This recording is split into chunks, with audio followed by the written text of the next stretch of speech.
J'ai compris. On va attendre que le mois soit assis. OK. Sans ça, ça va être ça va Oh, là. OK. Vous êtes prêts? OK, c'est bon.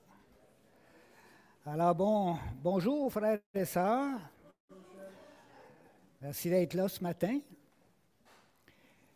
Ce matin, je poursuis un peu sur les enseignements que j'ai donnés pendant la première partie depuis septembre jusqu'au mois de décembre.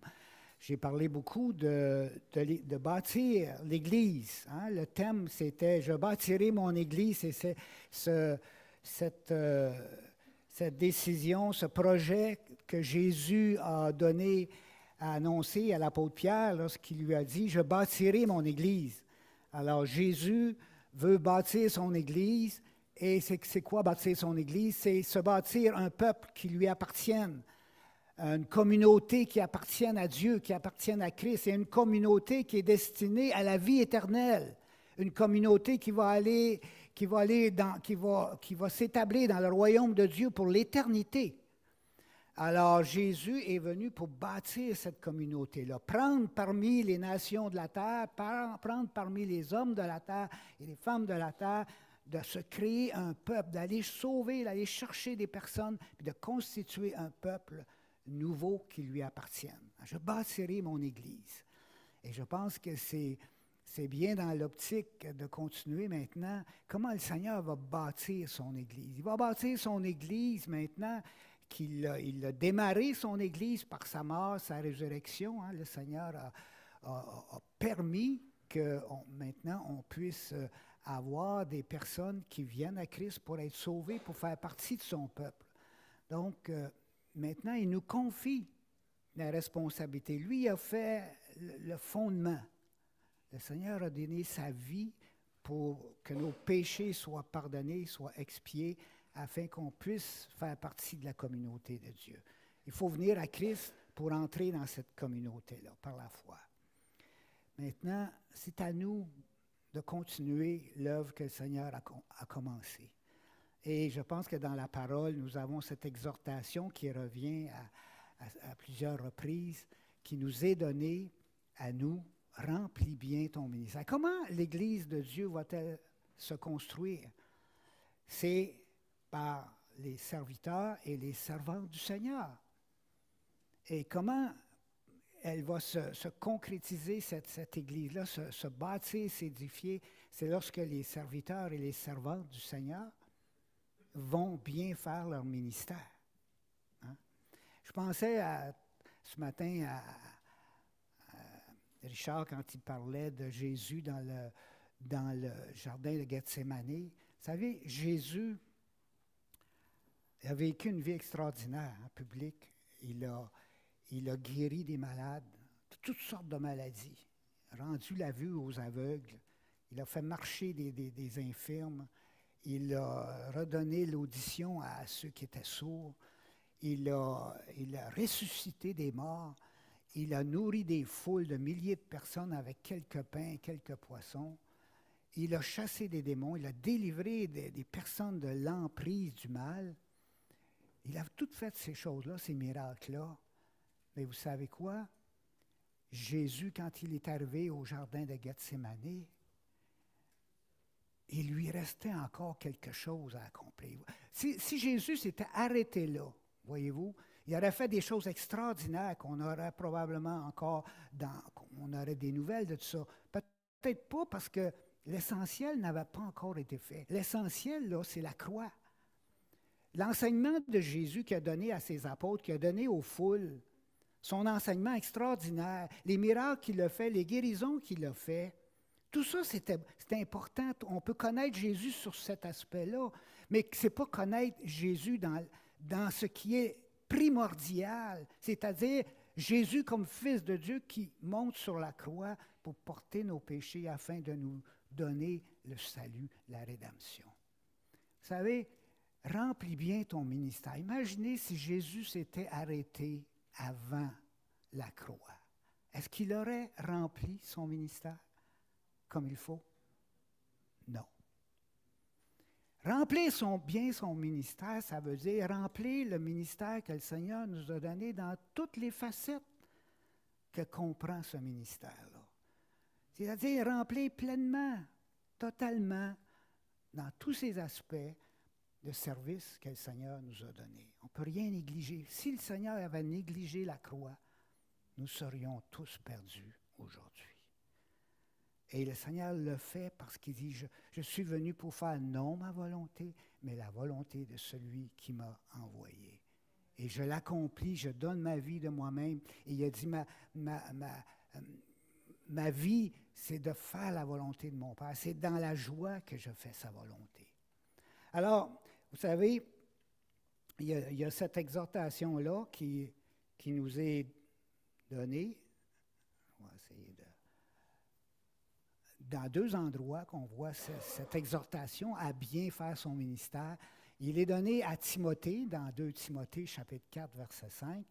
C'est Paul qui, vers la fin de sa vie, il est en prison, il sait que sa vie achève et il transmet son message à celui qui l'accompagnait dans ses voyages, celui qui l'a formé. Il lui dit, toi, Timothée, sois sobre en toutes choses, supporte les souffrances et fais l'œuvre d'un évangéliste, remplis bien ton ministère. Le mot ministère, c'est le même mot qui est traduit dans certaines versions par service. C'est le terme grec diakonia. Alors, certains pourraient dire, moi, je n'ai pas un ministère d'apôtre, je n'ai pas un ministère de pasteur dans l'Église. Mais non, cette exhortation-là, c'est pour tous ceux qui ont reçu un service à accomplir pour le Seigneur. Et c'est extrêmement varié, on va le voir tantôt, mais l'idée ici, remplis bien ton ministère ou remplis bien le service que le Seigneur te demande d'accomplir pour bâtir son Église. Et dans Colossiens chapitre 4, verset 17, on voit que l'apôtre Paul il dit à l'Église de Colosse, dites à Archippe, qui était un autre serviteur de Dieu dans l'Église de Colosse, des Colossiens, il dit, n'oubliez pas de dire à Archippe de prendre garde au ministère qu'il a reçu. Prends garde au ministère que tu as reçu dans le Seigneur, afin de le bien remplir. Alors, deux exhortations qui s'adressent à ceux qui servent le Seigneur et ils leur sont demandés de bien remplir leur ministère, de bien l'accomplir. Vous savez, on apprenait cette semaine, au début de la semaine, que suite à une enquête qui avait été faite concernant ce fameux avion Boeing qui a perdu sa porte, il manquait 3 ou 4 boulons. Il manquait 3 ou 4 boulons, puis l'avion a perdu en plein air la porte. Ça aurait pu être extrêmement tragique si l'avion avait été à une hauteur plus élevée, mais heureusement, était une hauteur qui a fait en sorte que le jeu de pression d'air n'a pas été trop dur, mais ça aurait pu faire un dégât incroyable si ça avait été plus haut. J'écoutais l'autre jour une enquête sur un des plus grands déraillements qu'il y a eu en Europe. Et puis, on l'a attribué à quoi? À une mauvaise inspection du rail. Normalement, les personnes qui doivent inspecter le rail comme il faut pour voir s'il n'y a pas de défaut, mais l'inspection n'a pas été bien faite. Vous savez? Et on peut voir ça dans tous les domaines. Tous les domaines de la vie, que ce soit dans le domaine aéronautique, que ce soit dans le domaine de la construction de bâtiments. Il y a combien de bâtiments qui s'effondrent parce qu'ils sont mal construits? Ça peut être dans le domaine de l'automobile, la mécanique automobile. Ça peut être dans le domaine médical. Des erreurs se produisent. Et ça peut être dans le domaine aussi de l'éducation parentale. Si on se regarde, on a fait beaucoup d'erreurs dans l'éducation de nos enfants. Moi, je le réalise aujourd'hui, j'ai fait des erreurs. Mais nos erreurs ont des conséquences. Les erreurs ont des conséquences. Parfois très tragiques, parfois moins, dépendant de quoi il s'agit, mais c'est important de bien accomplir ce qu'on a accompli dans tous ces aspects. Parce que c'est ça qui va faire en sorte qu'on va avoir des résultats qui sont bons. Alors, lorsqu'un travail est négligé ou mal fait, il y a des conséquences. Et c'est la même chose dans le domaine spirituel, dans le domaine de l'Église. Et il nous faut faire bien notre travail que le Seigneur nous a confié pour bien réaliser de bâtir l'Église comme il se doit. Nous avons tous comme je le disais tantôt, moi, je ne suis pas un pasteur, oui, mais vous savez quoi? On a tous un ministère. Ça, la parole que l'apôtre Pierre nous donne dans 1 Pierre 4,10, c'est que puisque chacun a reçu un don. L'apôtre Pierre ne dit pas si vous avez reçu un don. Il dit puisque chacun a reçu un don. Donc, on est tous concernés par notre service pour le Seigneur dans l'Église.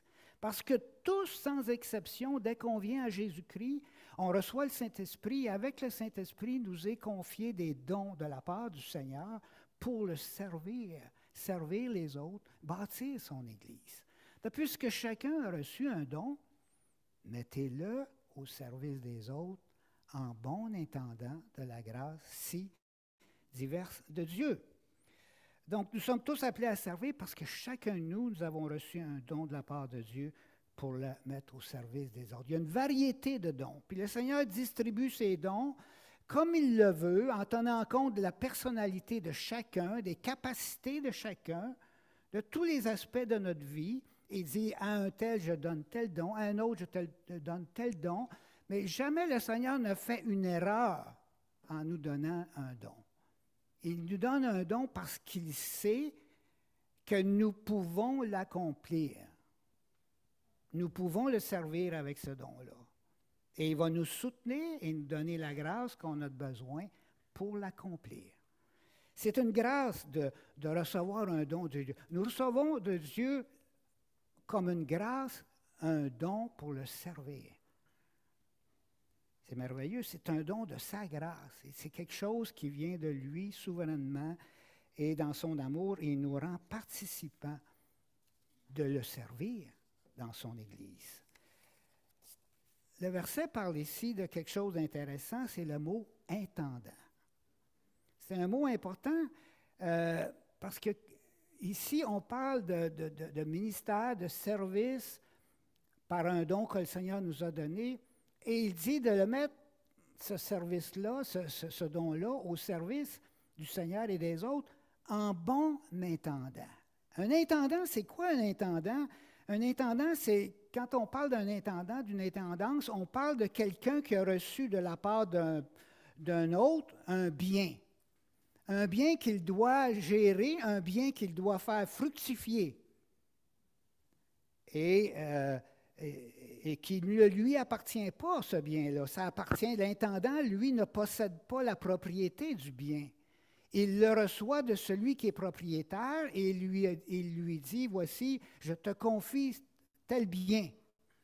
Et c'est toi qui es mon intendant et c'est toi qui vas gérer ce bien-là et je te charge de le faire fructifier. Donc, le Seigneur fait de nous des intendants, mais il nous demande de faire une intendance, une gestion de ce qu'il nous a donné de la bonne façon. Parce qu'on peut être un bon intendant ou un mauvais intendant, mais on doit bien remplir notre intendance. C'est ça que la parole de Dieu nous enseigne. Donc, il s'agit ici, quand on parle d'intendance, face à Dieu qui nous a confié un don, on parle ici d'une relation de confiance que Dieu veut établir entre moi et lui. Entre le Seigneur et moi, il y a une relation de confiance. Le Seigneur me fait confiance. Il me donne une intendance. Il m'accorde un don et il me l'accorde dans une relation de confiance que moi, je vais le servir, que je vais bien accomplir mon ministère. Si je ne le fais pas, je suis un intendant infidèle. Un mauvais intendant qui n'a pas compris la relation de confiance que le Seigneur m'a portée. Et je le sers mal. Je trahis sa confiance. Et c'est ça toute l'idée d'intendance. Et donc, la principale qualité d'un bon intendant, c'est ce qu'on lui demande, c'est quoi? La fidélité. Le Seigneur, Paul le dit dans 1 Corinthiens 4, ce qu'on demande des administrateurs, ce qu'on demande des intendants qui ont reçu de Dieu, c'est qu'ils soient fidèles. C'est ça la qualité essentielle, primordiale d'un intendant, la fidélité à ce qui lui a été demandé de faire.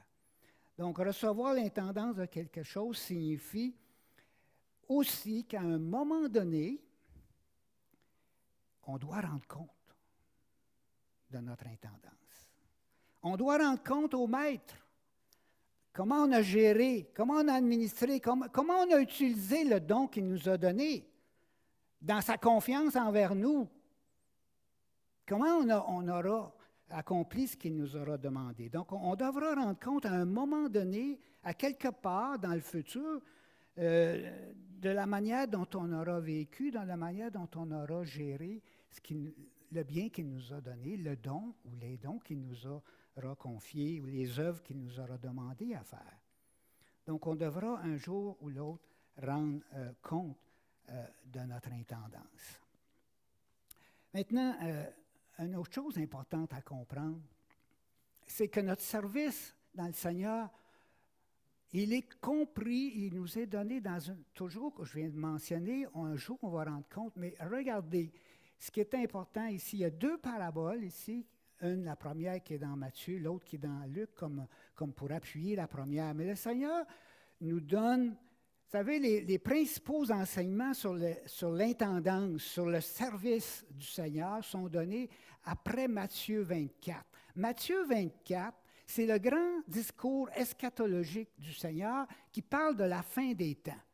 Puis après le grand discours eschatologique de Matthieu 24, on a une série de paraboles qui nous parlent de l'intendance des serviteurs de Dieu dans l'attente de son retour. Et ça nous montre que, aujourd'hui, je ne vais pas parler en détail de comment on remplit bien notre ministère, mais ce que je voudrais que vous compreniez aujourd'hui, c'est que notre ministère, une chose qu'on doit comprendre, c'est que notre ministère doit s'accomplir dans une perspective. Si on perd de vue cette perspective-là, on perd vraiment la perspective que Dieu nous enseigne concernant notre service. Et ça peut nous éloigner de ce qu'on a accompli pour le Seigneur. Et la perspective dans laquelle Jésus nous a donné ces paraboles-là, c'est « je reviens ». Je reviens.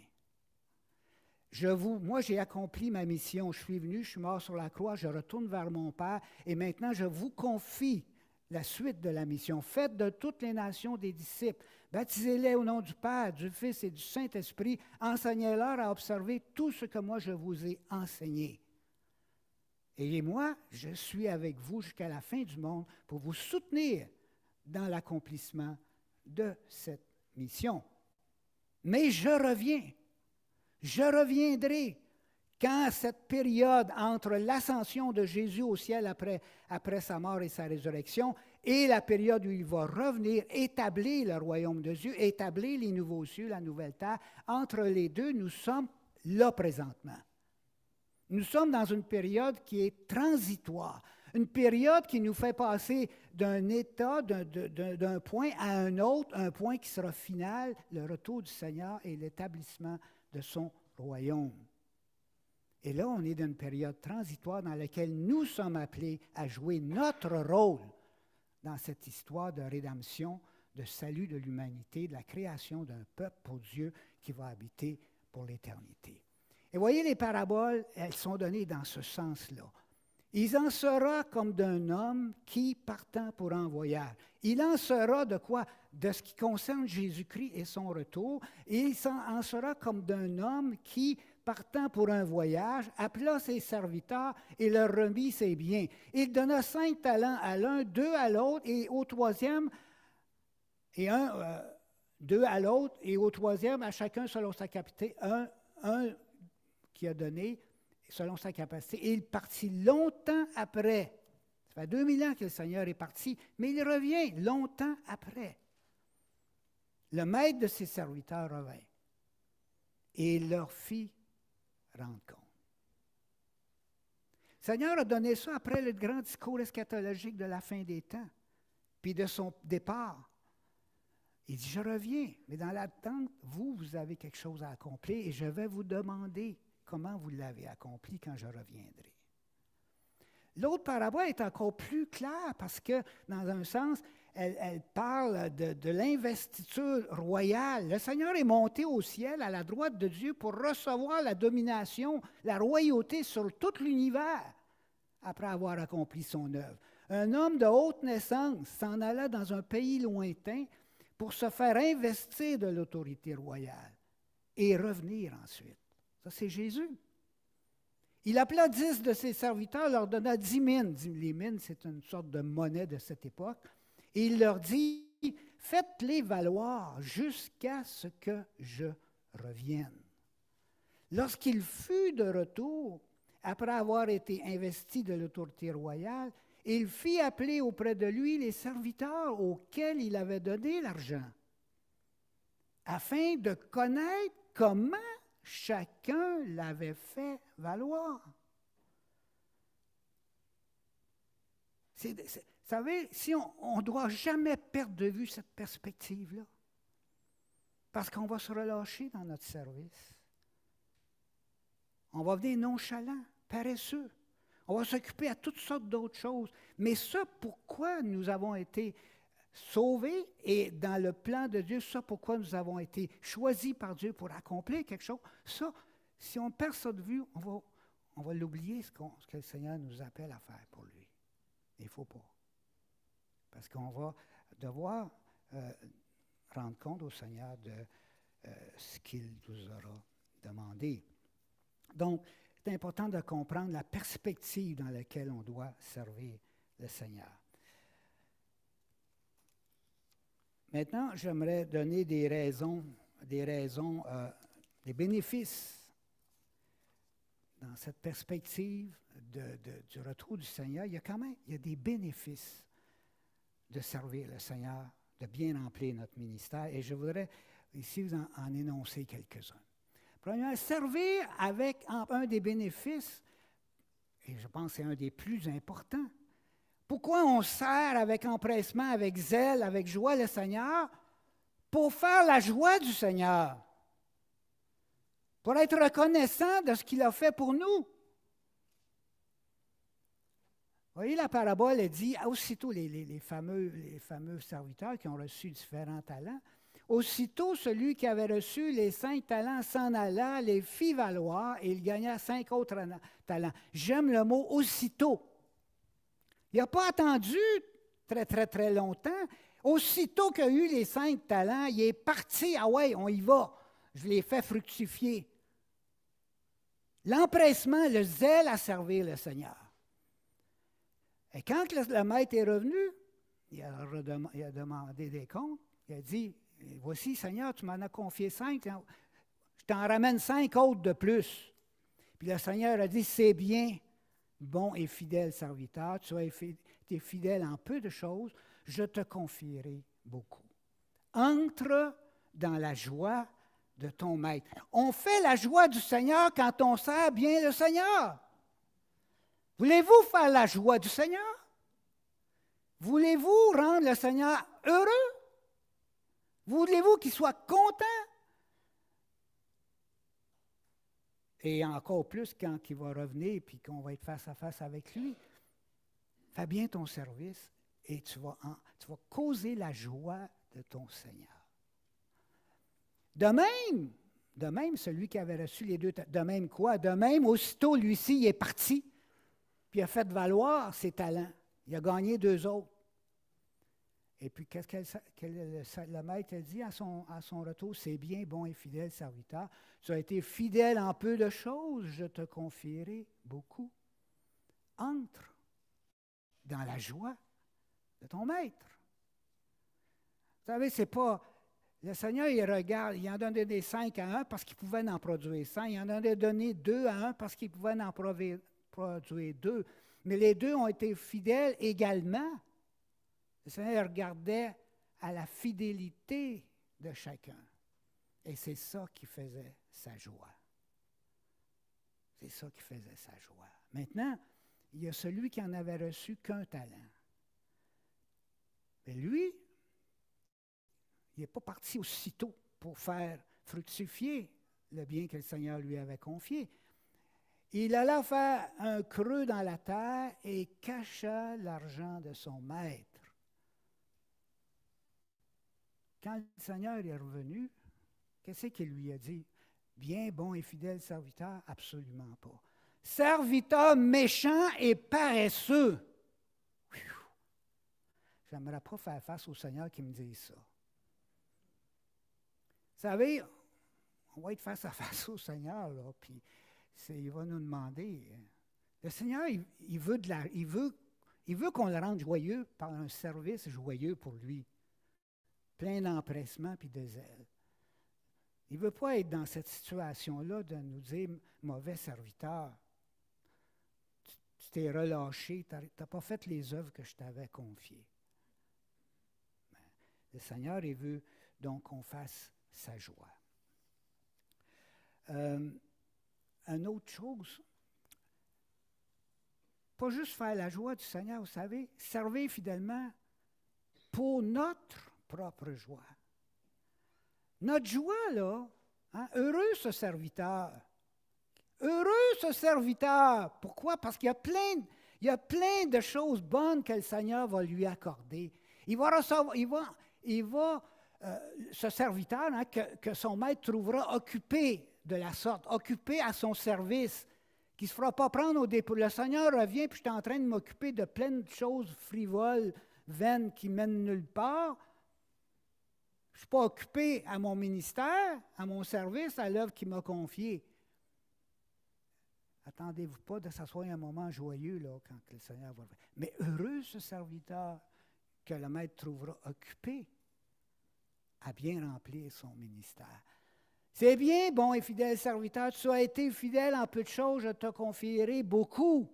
Le Seigneur est prêt à ajouter à ceux qui auront, mais à retirer à ceux qui n'auront, qui pensent avoir quelque chose, mais qui n'auront pas accompli le service du Seigneur. Et à ceux qui vont l'avoir accompli, tu as été fidèle en peu de choses, eh bien voici, je t'en donne encore plus dans son royaume éternel. Okay, je te confierai beaucoup. Entre dans la joie de ton maître. Vous savez, tantôt, entre dans la joie de ton maître, je l'utilisais pour dire que le Seigneur, il est content quand on le sert. Puis on crée sa joie. Mais la même expression, là, ça dit entre. Qui ça entre? Toi! Entre-toi dans la joie de ton maître.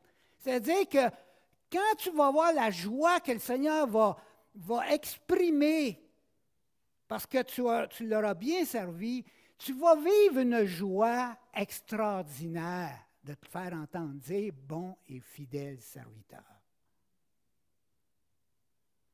Tu vas vivre cette joie-là, ce moment.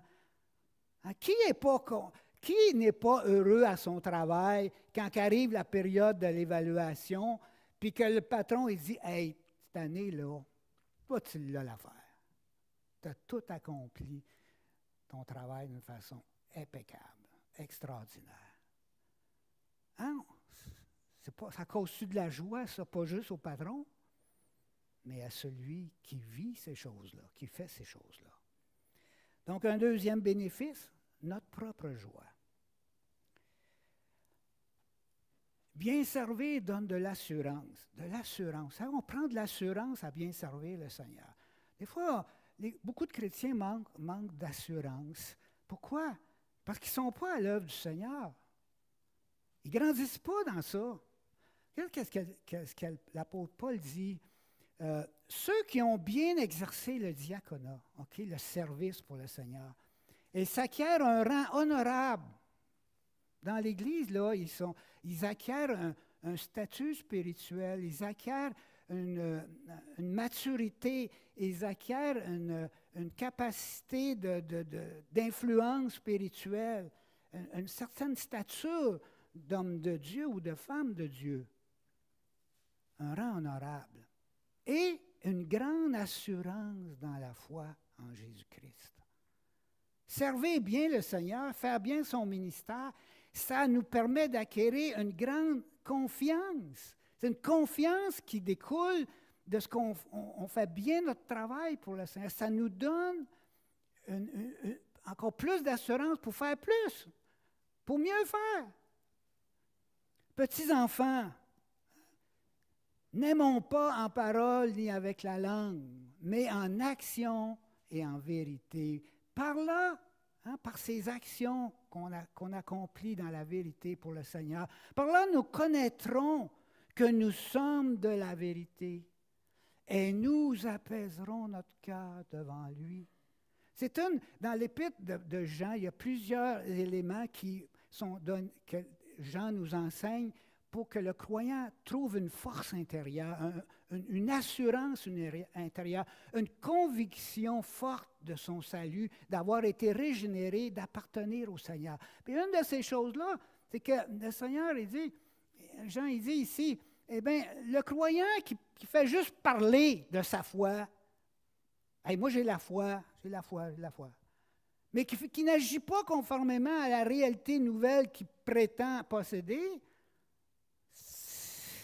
c'est juste des babines qui ne sont pas suivies par des bottines. Écoute, ça ne marche pas, là. Tu ne peux pas te rassurer avec ça. Mais celui qui rentre en action et en vérité, bien, il va connaître. Ses actions, ce qu'il va accomplir, ça vient de lui confirmer. Le mot apaiser, ça veut dire persuader.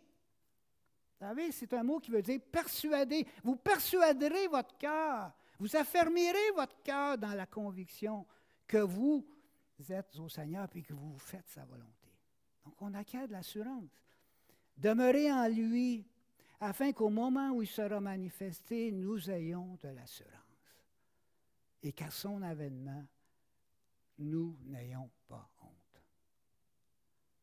Nous ayons de l'assurance. Seigneur, c'est quand le Seigneur va revenir, si je suis là en train de le servir, je pense que ça va être un moment, ça va être un bon moment quand le Seigneur va revenir. Je ne ressentirai pas que je suis un lâche ou un hypocrite. Je vais être là en train de le servir. Puis je n'aurai pas honte devant lui. Donc, on acquiert de l'assurance à servir le Seigneur. Un autre bénéfice, servir le Seigneur, ce n'est pas une perte de temps. Vous savez, selon la chair et le monde, servir Dieu, là, c'est une perte de temps. Vous savez, il y a beaucoup de personnes qui pensent que servir Dieu, c'est une perte de temps. On devrait consacrer ce temps-là à s'enrichir, à développer notre carrière, à monter des empires économiques. Servir le Seigneur, c'est une perte de temps. Donner des offrandes pour l'œuvre de Dieu. Voyons donc, mets ton argent ailleurs. On a une conception du service de Dieu qui est tellement négative. Vous savez quoi? C'est un mensonge du diable. Le diable veut nous faire avaler ce mensonge-là, que servir le Seigneur, c'est une perte de temps. Vaut mieux que tu t'occupes de tes affaires puis t'avances dans la vie. Donc, c'est un mensonge du diable. Il faut garder la perspective eschatologique du retour du Seigneur. Vous savez, ce verset-là, ainsi, mes frères bien-aimés, soyez fermes, inébranlables, travaillant de mieux en mieux à l'œuvre du Seigneur, sachant que votre travail ne sera pas vain dans le Seigneur. Pourquoi il dit votre travail ne sera pas vain dans le Seigneur? Parce que ça vient du chapitre 15 de l'Épître aux Corinthiens, le grand chapitre qui parle de la résurrection glorieuse des corps que les croyants vont connaître. Ton travail pour le Seigneur ne sera pas vain, inutile, parce qu'au jour de la résurrection, tu vas recevoir ton corps éternel et tu vas entrer dans le royaume de Dieu. Tu vas entrer pour l'éternité dans les nouveaux cieux et la nouvelle terre. Et tu vas voir que tout ce que le temps que tu auras dépensé pour lui, le Seigneur, les œuvres que tu auras accomplies, eh bien, tu vas réaliser que ce ne sera pas vain, parce que ça va demeurer éternellement. Mais le monde, l'apôtre Pierre dit, sachez que le monde, avec toutes les œuvres qu'il renferme, sera consumé. Il n'y a aucune œuvre qui n'est pas faite dans le Seigneur qui va subsister pour l'éternité.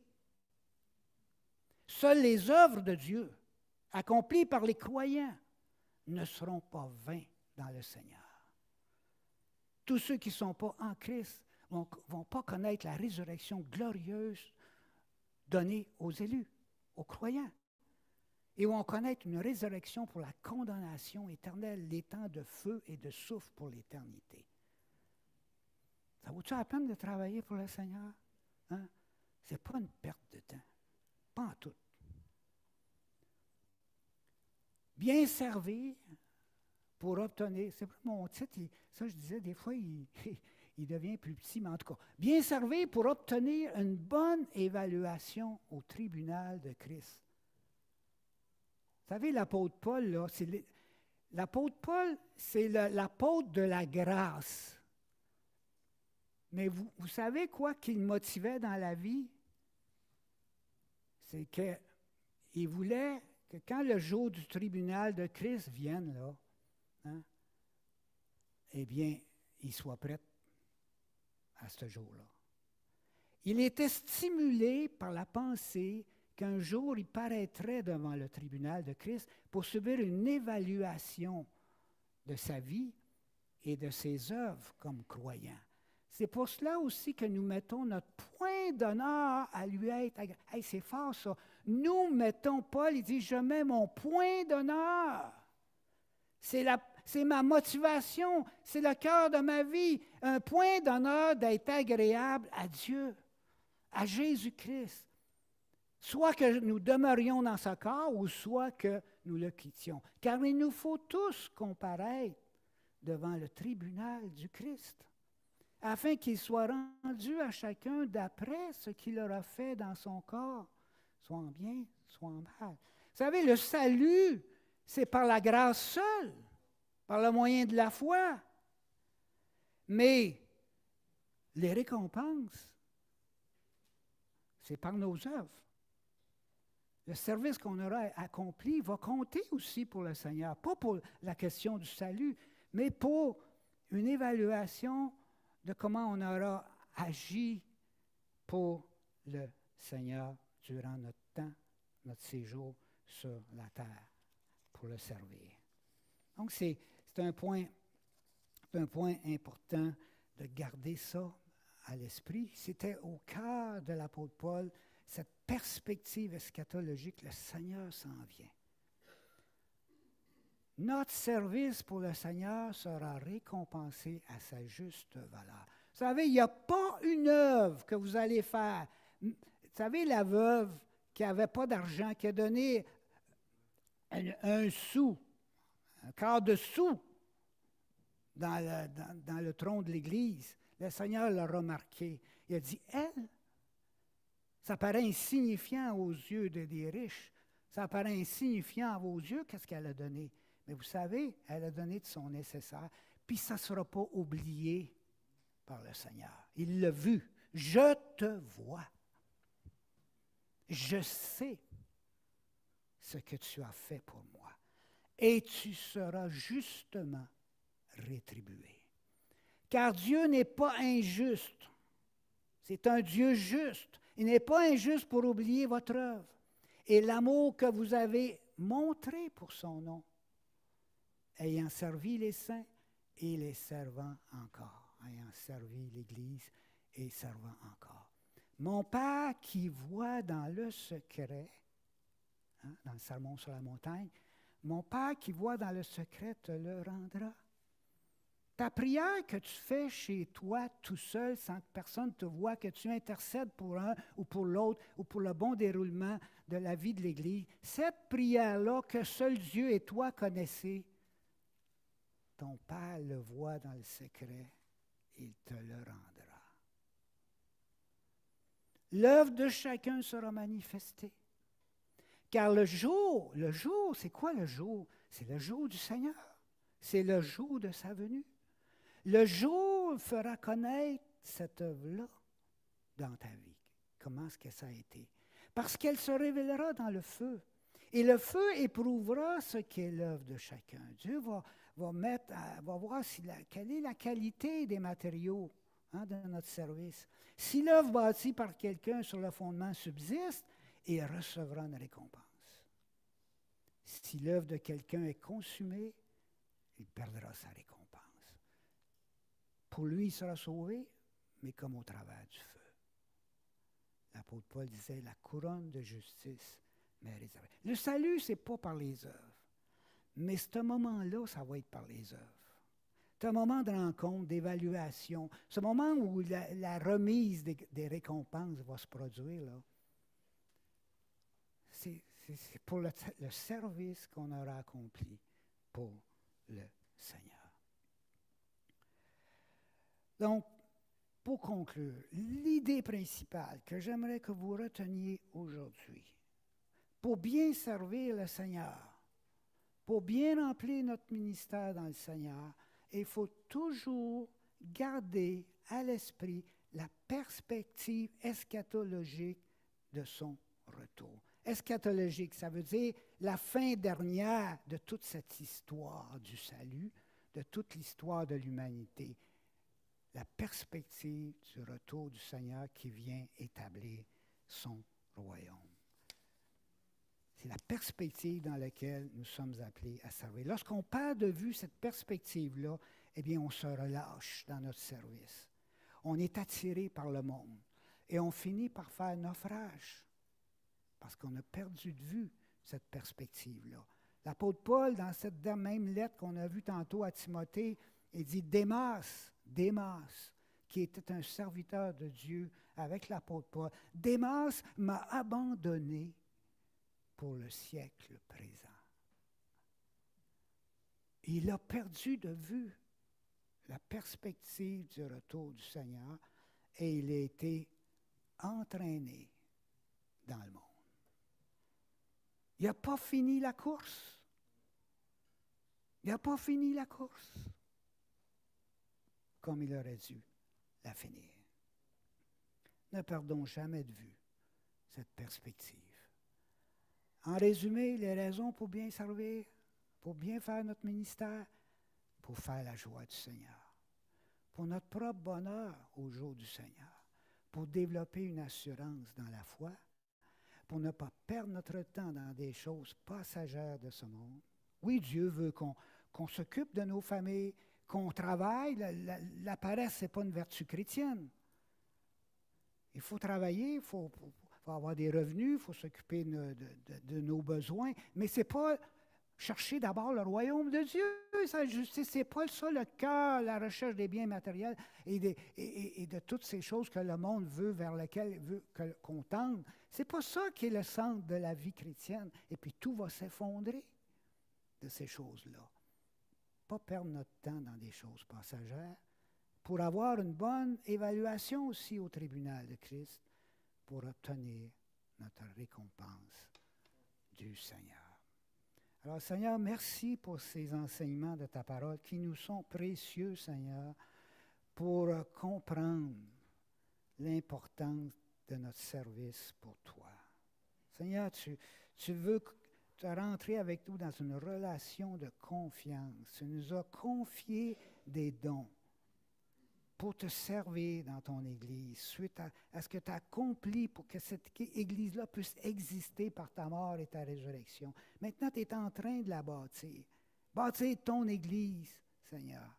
C'est ça ce que tu veux qu'on fasse et qu'on se préoccupe. Seigneur, je veux faire ta joie. Je veux être dans la joie quand tu vas revenir. Aide-moi à bien accomplir mon service pour toi. Amen. Bonne semaine, frères et sœurs.